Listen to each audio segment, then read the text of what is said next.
صلى الله عليه وسلم. اهلا بكم وحلقه جديده من قناه احترف اكسل مع ممدوح. النهارده يا جماعه بنتكلم عن ازاي اقدر احول شيت اكسل مكون من اكتر من ورقه عمل لملف بي دي اف واحد. ازاي هنقدر نعمل الكلام دوت؟ تعالوا مع بعض نشوف المثال اللي معانا مثال زي كده. مكون شيت ملف اكسل فيه اكتر من ورقه عمل بالشكل دوت، وانا عايز اعملهم ملف بي دي اف واحد مع بعض. طبعا قبل ما اعمل احول ملف لازم انسق شكل الطباعة بتاع ال الشيت بتاعي. تمام، من التنسيقات بتاعتي واظبطها بحيث ان هي يظهر شكلها متناسق مع بعض. وبعد كده باجي للمرحلة التانية اللي هي ازاي احول للبي دي اف. طيب انا عشان انسقها سريعا كده احنا بنعلم مثلا بنعمل كده، وبنيجي على فايل،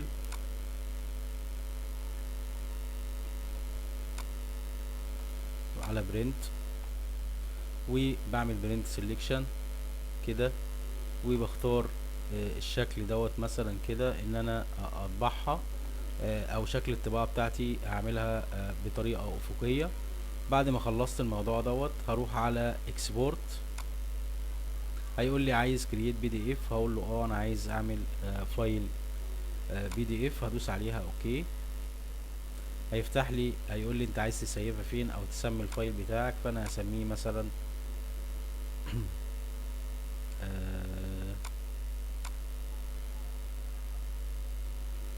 نتائج، هسميها نتائج الامتحانات.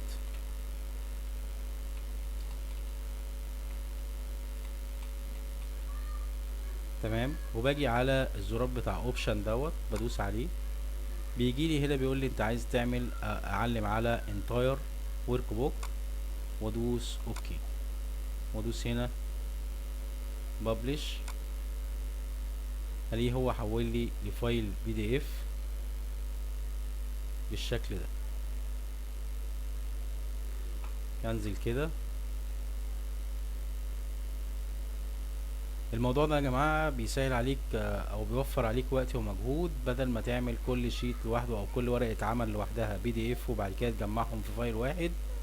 ده اختصر لك في خطوة واحدة زي ما شفنا كده بالظبط. بس كده، ده كان موضوع حلقتنا النهاردة. ارجو ان يكون الفيديو عجبكم. ما تنسوش دعم القناة بالاشتراك في القناة وتفعيل الجرس عشان يوصلكم كل جديد. وشكرا جزيلا لكم، والسلام عليكم ورحمة الله وبركاته.